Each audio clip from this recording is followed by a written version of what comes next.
कौमी टीम का world cup के लिए ऐलान इंग्लैंड से 1 या 2 मैचेस होने के बाद किया जाएगा। They are still in a thought process. May be नए कोचेस की जो इंक्लूजन हुई है उससे भी कोई फर्क पड़े, वो भी अपनी कोई राय दें, होना भी चाहिए।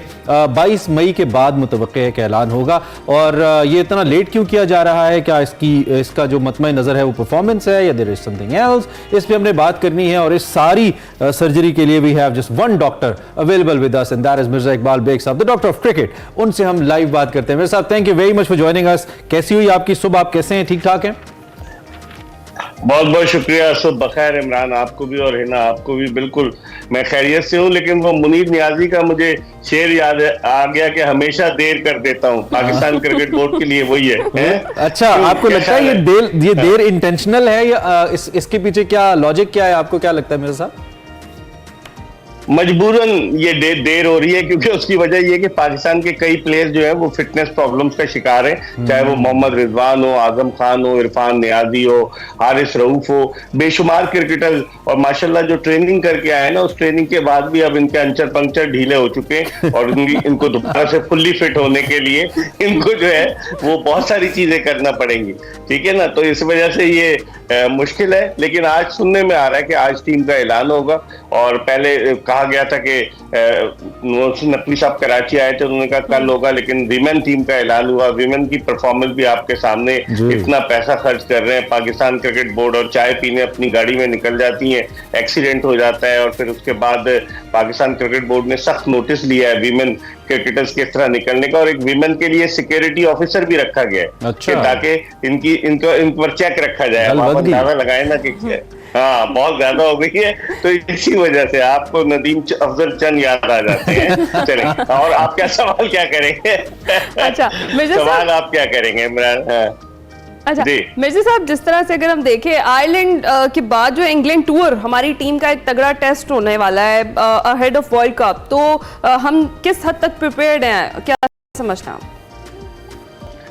देखिए, इंग्लैंड की टीम जो है उसने बड़ी अच्छी परफॉर्मेंस दी है। डिफेंडिंग चैंपियन है, पाकिस्तान को फाइनल में हराया उसने 2022 के T20 वर्ल्ड कप में। और खास बात यह कि इंग्लैंड के बेशतर खिलाड़ी इस वक्त IPL में हिस्सा ले रहे हैं। और England and Wales cricket board ने यह स्ट्रेटेजी अपनाई है कि कोई भी खिलाड़ी किसी की भी टीम में हिस्सा ले रहा हो, अगर उसकी टीम प्लेऑफ के लिए क्वालिफाई करती है तो उसको वापस आना होगा। यानी कि ये तमाम क्रिकेटर्स पाकिस्तान के खिलाफ T20 सीरीज से पहले वतन वापस पहुंच जाएंगे और इंग्लैंड की नुमाइंदगी करेंगे। अच्छा। तो इंग्लैंड जो है वो बेहतरीन तरीके से अपनी तैयारी कर रहे हैं। उनके देखें ना प्लेयर सारे, सैम करन जो है पंजाब किंग्स की कप्तानी कर रहे हैं, बेशुमार क्रिकेटर, जॉस बटलर हैं, उसके अलावा उनके जो बैट्समैन जॉनी बेस्टो हैं, बहुत सारे लोग हैं। तो वो सारे के सारे वापस चले जाएंगे। तो अब मुझे लग रहा है कि टफ सीरीज होगी पाकिस्तान वर्सेस इंग्लैंड। लेकिन लास्ट जो वर्ल्ड कप था वो तो एक नाइटमेयर था इंग्लैंड के लिए। आई मीन इतनी बुरी परफॉर्मेंस शायद हमने तो कभी नहीं देखी थी उनकी। बड़ी परेशान कौन रही थी। तो आपके ख्याल में कुछ सरप्राइज पैकेज हो सकता है? 50 ओवर्स का वर्ल्ड कप जो था वो नाइटमेयर था इमरान। T20 वर्ल्ड कप में तो they won the T20 world cup ना, वो जॉस बटलर की कप्तानी में। 50 ओवर उनके लिए नाइटमेयर था। तो इसीलिए अब उनके प्लेयर जो है ना, उन्होंने अपनी टीम को बिल्कुल यकजा किया है। स्पिनर्स, उनका कॉम्बिनेशन जोफ्रा आर्चर जिसका ताल्लुक जमैका से, यूसेन बोल्ट के मुल्क से, वो वापस आ गया है। वो भी बहुत तेज है। 2019 के वर्ल्ड कप में उसने इंग्लैंड को 50 ओवर्स का चैंपियन बनवाने में बड़ा वाइटल रोल प्ले किया था। तो उनकी टीम बड़ी बैलेंस्ड है और मुझे लग रहा है कि पाकिस्तान को टफ टाइम देगा। और पाकिस्तानी प्लेयर्स के जहन में ये बात भी गर्दिश कर रही होगी कि हम वर्ल्ड कप स्क्वाड का हिस्सा होंगे या नहीं होंगे। एक जहनी दबाव भी होगा और परफॉर्मेंस देने की कोशिश करेंगे। वरना बाकी टीम में, जिस तरह आपने शुरू में इंट्रो में कहा, बाकी टीमें अपने खिलाड़ियों का ऐलान कर चुकी है। हम ही लोग हैं जो हमेशा देर कर देते हैं। कर देता हूं मैं। अच्छा, ये जो सेल्फ डिसिप्लिन है, ये तो एक प्लेयर की अपनी जिम्मेदारी होती है ना।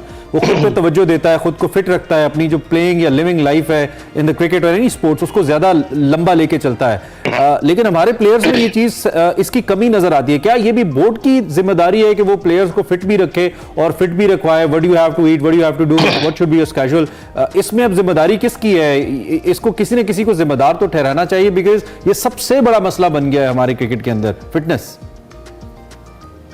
ये आपने बड़ा वैलिड क्वेश्चन रेज किया इमरान। इसमें जिम्मेदारी खिलाड़ी की भी है क्रिकेट बोर्ड के साथ साथ कि वो अपनी फिटनेस पर किस तरीके से काम करता है। लेकिन बेशतर खिलाड़ी चूंकि through out the year cricket खेल रहे होते हैं, अभी थोड़ा सा गैप आया, वरना ज्यादातर तो खिलाड़ी बिजी होते हैं इंटरनेशनल क्रिकेट लीग्स में, जिसकी वजह से उनकी बॉडी सस्टेन नहीं कर पाती वो प्रेशर को। तो ये खिलाड़ी पर अपने आप पे डिपेंड करता है कि वो किस तरीके से परफॉर्म करता है। तो मिर्जा साहब, what do you think, New Zealand series जो रिसेंट थी हमारी, हमें कोई हेल्प मिली है to establish team combination? Help तो नहीं मिली, अलबत्ता हमें सबक जरूर मिला है कि किस तरीके से परफॉर्म करते हैं। आप देखें कि चार उनकी टीम जो थी वो नातजुर्बाकार खिलाड़ियों पर मुश्तमिल थी, और उस टीम की 15 रुकनी टीम के सिर्फ 4 खिलाड़ी वर्ल्ड कप के लिए न्यूजीलैंड के स्क्वाड में शामिल हुए।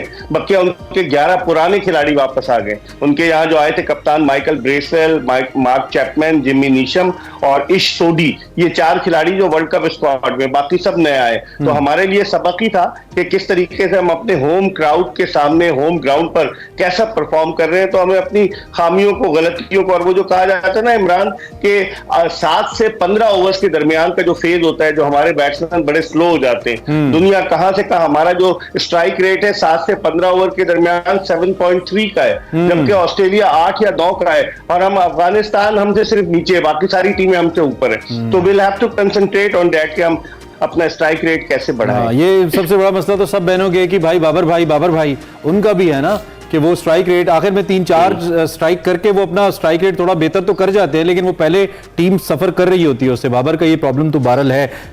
और दूसरी जानिब अब जब हम प्लेयर्स के ऐलानात की बात कर रहे हैं तो आप कोई सरप्राइज पैकेज भी देखते हैं, जो कि कॉम्बिनेशन की बात इन्होंने की, मुझे लगता है न्यूजीलैंड को अच्छे कॉम्बिनेशन बना के दे दिए हमने कि उनके पास नई क्या ऑप्शंस है। तो आप चैंपियंस ट्रॉफी को देखते हुए आप कॉम्बिनेशंस को कैसे देख रहे हैं? देखिए अब ये तो फिलहाल T20 पे कंसंट्रेट कर रहे हैं ना। चैंपियंस ट्रॉफी तो अगले बरस है, वो 50 ओवर्स का फॉर्मेट है। तो अब इस T20 फॉर्मेट के लिए क्या कॉम्बिनेशन बनाते हैं, हमारे पास कोई अगर आ रहा है तो अभी कंफर्म नहीं हुआ है इमरान। आपको नहीं पता, इलेक्शन हो रहे हैं, और 2014 से जब से नरेंद्र मोदी जो है भारत के वजीर आजम बने, इंतहा पसंदी की पॉलिसी उन्होंने अपनाई है, क्रिकेट नहीं हो रही। तो अभी तो आप कुछ कह नहीं सकते, क्योंकि आईसीसी का इवेंट है। आईसीसी भारत पे प्रेशर डाल सकता है कि आपको जाना पड़ेगा, लेकिन still they haven't confirmed it yet. और जो वहां के मीडिया में खबरें आ रही हैं उससे तो यही तासुर बनता है कि भारत रिलेक्टेंट है। तो अब देखिए क्या होता है। दूसरी तरफ आपने कहा ना कि सब बहनों का एक ही भाई तो उसका स्ट्राइक रेट कम होता है, तो बाकी बहनें वहां बैठी हुई दिल में कोस रही होती हैं कि हमारी बारी कब आएगी, हम जाकर कब रंग बनाएंगे। ये भी आप ध्यान में रखें। ये तो हम जब बचपन में खेलते थे तो एक प्लेयर जब जाता था हम कहते थे कब आउट होगा यार, हमें बैटिंग होगी। ये तो ऐसी सूरत हाल है। अच्छा, मोहसिन नकवी साहब के लिए इन दी एंड और हमारे नए कोचेस के लिए कुछ मुश्किल फैसले हैं क्या? कुछ ऐसे प्लेयर्स हैं जो कि आपको लगता है कि they would not be able to make it to the world cup? कुछ ऐसे, जिस तरह अब आमिर जमाल की बात हो रही है, allrounder, I don't think so. Mohammad Wasim junior की बात हो रही है, मोहम्मद हारिस की बात हो रही है कि क्या ये टीम का हिस्सा होंगे। आजम खान क्या फुल्ली फिट हो जाएंगे कि वर्ल्ड कप के लिए जाएं? तो बहुत सारी चीजें, और हम अगर 4-5 फास्ट बॉलर लेकर जाएंगे तो हमारे लिए मुश्किल होगी, क्योंकि भारत ने सिर्फ 3 फास्ट बॉलर रखे अपने 15 रुकनी स्क्वाड में। इसका मतलब अंदाजा है कि अमेरिका और वेस्ट इंडीज की विकेट स्लो होंगी। तो अब देखें क्या होता है। लेकिन अब नए कोचेज आए हैं, मोहसिन नकवी साहब इकदाम तो कर रहे हैं। अभी परसों कराची में थे, आए थे, वो विमेन का जो मैच था, वो सीरीज तो हम 3-0 हार चुके हैं, अभी 2 मैच और हैं। तो अब देखें, दुआ करें, पाकिस्तानी क्रिकेट दुआओं पे ज्यादा चलती है। मिर्जा साहब, सेगमेंट का वक्त खत्म हो गया। किस चीज के लिए दुआ? Thank you so much Mirza Iqbal Baig साहब हमारे साथ मौजूद थे। बात यही है कि हमारी वैसे क्रिकेट तो दुआओं पर ही चल रही है। एक्सप्रेस में वक्त कुछ ही दुआओं में चल रहा है। हाँ, वैसे ऐसा भी है।